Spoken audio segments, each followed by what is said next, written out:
Hello दोस्तों, welcome to my channel. तो आज हम बात करेंगे new Japanese BL series The Journey to Killing You के एपिसोड 2 के बारे में। एपिसोड 1 ऑलरेडी मेरे चैनल पर अपलोडेड है, तो जाके ज़रूर देखिएगा। तो चलिए इस एपिसोड की शुरुआत करते हैं। अगर आप मेरे चैनल पर नए हैं तो सब्सक्राइब ज़रूर कीजिएगा। ये शुरुआत में दिखाया जाता है किस तरह कटोका और ओजिमा कार में बैठे रहते और सोते रहते हैं। तभी ओजिमा कार से निकलता है और अपने बॉस को फ़ोन निकालता है और तभी उसके बॉस लड़कियों के साथ बेड पे लेटे रहते हैं और तभी वो कहते हैं, और जिमा क्या हुआ, तुम मुझे फ़ोन क्यों कर रहे हो, क्या कटोका अभी तक मरा नहीं है? तो जिमा कहता है मुझे सही मौका नहीं मिला। और तभी उसके बॉस कहते हैं मुझे मौका नहीं, अगर तुम ये कर दोगे तो ये बहुत बड़ा अच्छा होगा। और तभी जिमा कहता है बॉस क्या सच में मुझे कटोका को मारना है? और तभी उसके बॉस कहते हैं हाँ, मैंने जो कहा है उससे याद रखो, और हाँ तुम मेरे बस एक हथियार हो, ये मत भूलना कि तुम कुछ और हो। हाँ तुम्हें याद नहीं है कि तुम कितने ज़्यादा कटोका के खिलाफ ग्रजेस रखे हो, तो ये काफ़ी अच्छा होगा कि कटोका को मार डालो और उसका हेड मेरे पास लेकर आओ। दूसरी तरफ दिखाया जाता है कि 2018 सर्दियों का दिन रहता है, जब कटोका सहन भागता रहता है और एक लड़ाई होता है जहाँ पर ओजिमा का दोस्त आसी भी रहता है। ओजिमा का दोस्त लड़ाई करता रहता है और कटोका सहन के ग्रुप भी। और जब वहाँ पर ओजिमा आता है तो देखता है कि कटोका सहन वहाँ से भाग रहा होता है, क्योंकि आशिक को काफ़ी ज़्यादा चोट लगी रहती है। तभी वहाँ पर ओजिमा आता है और कहता है आशिक क्या तुम ठीक हो? और आशिक को काफ़ी ज़्यादा चोट लगी रहती है और वो मरने वाला रहता है।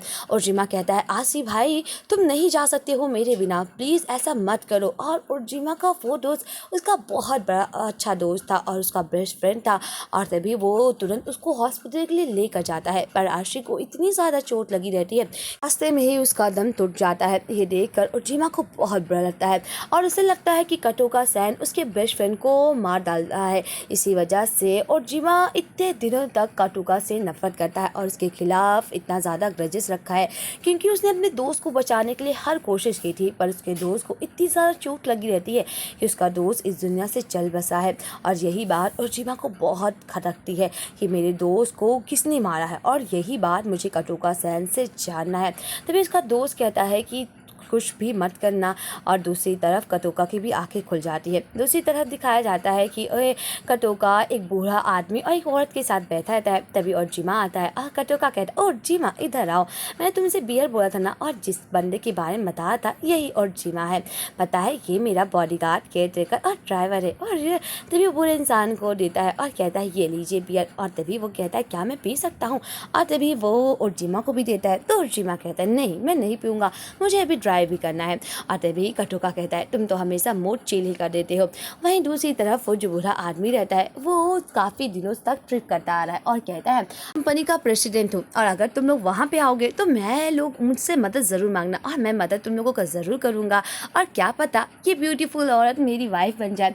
ये सुनकर वो कहती है ओह मुझे नहीं लगता कि मेरे पति को काफ़ी जेलसी होगी ये बात सुनकर। तो वो और आदमी कहता है क्या तुम्हारा पति भी है, तुम शादीशुदा हो? और तभी वो बताती है कि मेरा पति डिटेंशन सेंटर में है और जो कि मुझसे बहुत दूर है, बहुत दिन हो गए मुझे अपने पति से मिले हुए। पता है मेरे पति ने 2 कत्ल किए थे, इसी वजह से उसे ये सज़ा मिली है और उसे इतने पैसे देने के लिए कह रहे हैं। और तभी ओजिमा कटोका सहन को देखता रहता है कि किस तरह कटोका के भी हाथ खून से रंगे हुए हैं, पर ये खून खुल घूम रहा है। और तभी वो औरत अपने पति को याद करके एक गाना गाने लगती है जो कि काफ़ी ज़्यादा रोमांटिक रहता है, पर इसका सीन ओजिमा और कटोका के लाइफ से काफ़ी ज़्यादा जुड़ा हुआ रहता है। और तभी कटोका कहता है इस गाने का मतलब क्या है? तो ओजिमा वो औरत कहती है ये सब पास्ट है। और तभी दिखाया जाता है कि किस तरह वो औरत बोलती है हाँ मुझे भी छोड़ देना, क्योंकि आज रात मेरा काम सिर्फ बार में है। वहीं दूसरी तरफ कटोका और वो औरत और ओजिमा जाने लगते और उस बूढ़े प्रेसिडेंट को बाय बाय करते हैं। वहीं दूसरी तरफ कटोका ओजिमा से कहता है कि पता है ये औरत मुझे काफ़ी ज़्यादा हॉट लग रही है, तो आज रात मैं तुमसे नहीं मिलूँगा और मैं जा रहा हूँ। और तभी वो कहता है तुम यहाँ पे मेरा वेट कर लेना और मैं अंदर जाकर इसके साथ मज़े लेकर आता हूँ। ये कहकर वहाँ कटोका उस औरत के साथ बाहर में चला जाता है। तो औरत कहती है ओ कटोका तुम नहीं आओगे? तो कटोका कहता है मैं आता हूँ। और जुमा ये सब देखता रहता है और रात हो जाती है। तभी उसे अपने दोस्त की फिर से याद आती है और वो याद करता है किस तरह उसके दोस्त के काफ़ी ज़्यादा सपने थे। एक जैसे नौजवान लोगों के सपने रहते हैं कि अगर मैं अमीर हो जाऊँगा तो मुझे ये खरीदना होगा, मैं पैसे बचाऊँगा और मुझे ये सब खरीदना होगा। ये सुनकर ओजीमा कहता है तुम्हें इतने पैसे कहाँ से मिलेंगे? और तभी वो कहता है मैं कमाऊँगा, ऑफ कोर्स, तुम्हें पता है ना कि मैं बहुत सारी मेहनत करूँगा जिससे कि हम लोग बहुत अमीर हो जाएंगे और हम लोग साथ में एक अच्छी ज़िंदगी जिएंगे। और तभी दिखाया जाता है कि एक दिन उन लोगों के इलाके में कटोका आता है। कटोका देखता है और तभी ओजीमा और उसके दोस्त उसके स्वागत में खड़े रहते हैं। और तभी उसका दोस्त कहता है ये कटोका सेन है, पता है हम लोगों से सिर्फ 5 साल बड़ा है और इतनी कम उम्र में ये बॉस का साइड मैन हो गया है। पता है बॉस इसे बहुत ज़्यादा मानते हैं। और तभी वो लोग बात करते रहते हैं। वहीं दूसरी तरफ जब कटोका जाता रहता है तभी वो वापस लौटता है और आशी को कुछ पैसे देता है और कहता है तुम लोग को मैं चाहता हूँ कि तुम लोग ऐसे ही काम करते रहो। और ये बात आशी को बहुत पसंद आती है। असल में आशी कटोका सेन का बहुत बड़ा फैन भी रहता है। वो कटोका सेन की तरह ही बनना चाहता है और कहता है कि मैं तो चाहता हूँ कि मेरी भी लाइफ कटोका सेन की तरह हो जाए जिस तरह वो बॉस का साइड पर्सन बन गया है। और ये बात ओजीमा सुनता रहता है।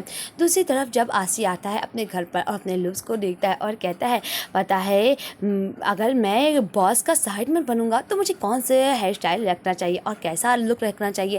ये देखा ओजीमा कहता है ओह सच बताओ तुम भी ना ये सब क्या सोच रहे हो। तभी आशी कहता है जब मैं ज़मीन पर पैदा हुआ था तो ये ज़मीन पर एक बच्चे के लिए ये सब छोटी चीज़ रहती है, पर जैसे जैसे आप बड़े होते हो आपको ख्वाहिशें बढ़ जाती है, आपको उतना ही चाहिए। और सच बताऊँ मेरा हर दिन इस आइसलैंड को देखते हुए बीतता है। मुझे पूरा यकीन है कि मैं एक दिन बहुत बड़ा करूँगा। तो ओजीमा कहता है क्या सच में? और तभी उसका दोस्त कहता है हाँ मैं तुम्हारे लिए भी करूँगा क्योंकि तुम हो ना मेरे फैमिली में और हम लोग कटोका सेन की तरह ही बॉस के साइड पर्सन बनेंगे। ये सब ओजीमा याद करता रहता है और उसकी आंखों से आंसू निकलता रहता है। तभी उसे कटोका का फ़ोन आता है और ओजीमा जब अंदर जाता है तो वहाँ पर कोई लेडी नहीं रहती है। ये देखकर ओजीमा कहता है वो लेडी कहाँ पर गई है? तो कटोका कहता है पता है वो भाग गई। ये सुनकर ओजीमा कहता है क्या तुमने जाने दिया? और तभी कटोका कहता है हाँ मैंने जाने दिया। मैं कभी भी किसी के साथ जोर जबरदस्ती नहीं करता हूँ। पता है जब मैं छोटा सा था तब से मैं सैकड़ों औरतों के साथ रिश्ता बना चुका हूँ, पर मैंने आज तक किसी के साथ जोर जबरदस्ती कभी भी नहीं की। अगर वो नहीं चाहते मेरे साथ रिश्ता बनाना तो मैं कभी भी ये सब नहीं करता। और तभी ओजीमा कहता ओ ऐसी बात है। और तभी कटोका कहता हाँ मैं ऐसी ही बात है। और तभी कटोका ओजीमा के पास आता और कहता है जब तुम मेरे पास हो तो मुझे दूसरों की क्या ज़रूरत है। और तभी कटोका ओजीमा को बेड पर लेटा देता है और उसके साथ ज़बरदस्ती करने लगता है और ओजीमा से कहता है क्या तुम्हें ये सब करना है। और ओजीमा जानता था कि उसका तो प्लान ही कटोका को मारने के लिए, इसी वजह से वो कटोका को ये सब करने देता है। और कटोका और ओजीमा का बहुत ही ज़्यादा हॉट इंटीमेट सीन यहाँ पे दिखाया जाता है। और तभी कटोका और ओजीमा जब सोने लगते हैं और तभी कटोका कहता है पता है तुम वैसे तो बहुत ही ज़्यादा ऐसे दिखते हो कि जैसे कोई प्रॉब्लम ही नहीं है, पर जब तुम बेड पर थे तुम काफ़ी ज़्यादा सेक्सी लग रहे थे और तुम्हारे ये टैटू बिल्कुल अलग दिख रहे थे। और तभी ओजीमा कहता है क्या तुम्हें और कुछ कहना है? कटोका कहता है नहीं। और तभी कटोका सो जाता है। ओजीमा उठता है और उसे ऐसा लगता है कि उसके बॉस उसे बार बार कह रहे कि तुम बस मेरे हथियार हो और कटोका सेन को मार डालो।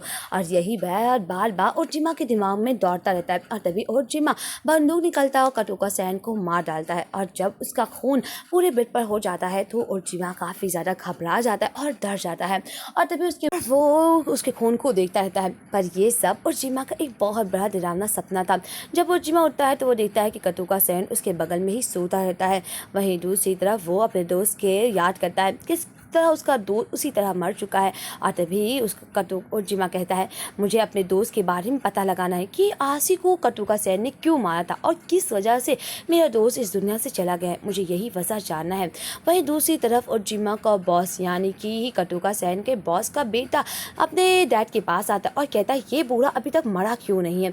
और तभी उसके लोग कहते हैं ये आपके डैड है। और तभी वो कहता है ये डैड नहीं बल्कि वो बदमाश कटोका का पिता है, मेरा पिता थोड़ी है। पता है ओजीमा को कितने दिन लगेंगे उस आदमी को मारने में।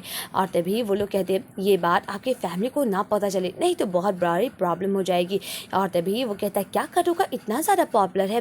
क्योंकि कटोका बॉस का सबसे ज़्यादा पसंदीदा इंसान था और यही बात उसके बॉस को बिल्कुल भी पसंद नहीं आती है। और तभी वो कहता है जल्द से जल्द मुझे उसको मारना है और सारी प्रॉपर्टी को अपने नाम करवाना है। ये सब कब तक होगा? और जाकर उसके बारे में और पता लगा हो। और तभी उसके मेंबर कहते हैं कि डायरेक्टर आप चिंता मत कीजिए, मैं ये सब कर लूँगा। और तभी उसके बॉस कहते हैं मैं काशा जा रहा हूँ, मेरे लिए कार तैयार करो। वहीं दूसरी तरफ दिखाया जाता है कि ओजिमा और कटोका अपनी कार को छोड़कर बोट ले लेते हैं। ये देखकर कटोका कहता है तुम लोग बोट से सफर क्यों कर रहे हैं और हम लोग का कार क्या होगा, हम तुम मुझे कहाँ लेकर जा रहे हो। और तभी ओजिमा कहता है पता है यहाँ पर काफी सारे पास आइसलैंड है और हम लोग पैदल ही चल सकते हैं, तो मुझे लगता है कि कार की कोई जरूरत नहीं है। और हाँ, एक ऐसी जगह है जो मैं तुम्हें दिखाने लेकर चलता हूँ, तो क्या तुम्हें चलना है या नहीं। और तभी कटोका कहता है कभी कभी तुम भी सच में काफी अजीब रिएक्ट करते हो, मुझे तो यकीन नहीं होता है कि तुम मुझे कहीं लेकर घुमाना चाहते हो। और तभी ओजिमा कहता है मैं असल में तुमसे वो बात पूछना चाहता हूँ कि तुमने किस वजह से आसी को मारा था। और तभी कटोका सैन को ये बात बिल्कुल समझ नहीं आती कि ओजिमा क्यों उसे लेकर जा रहा है बोट से और ना कि कार से। यही बात कटोका सैन को बिल्कुल समझ नहीं आती है। वैसे यहीं पर इस एपिसोड का एंड होता है। वैसे क्या कटोका सैन बता देगा कि आसिक को उसने क्यों मारा था, ये तो आपको नेक्स्ट एपिसोड में पता चलेगा। तो मिलते हैं नेक्स्ट एपिसोड की एक्सप्लेनेशन के साथ। आज के लिए बस इतना ही। Bye bye friends.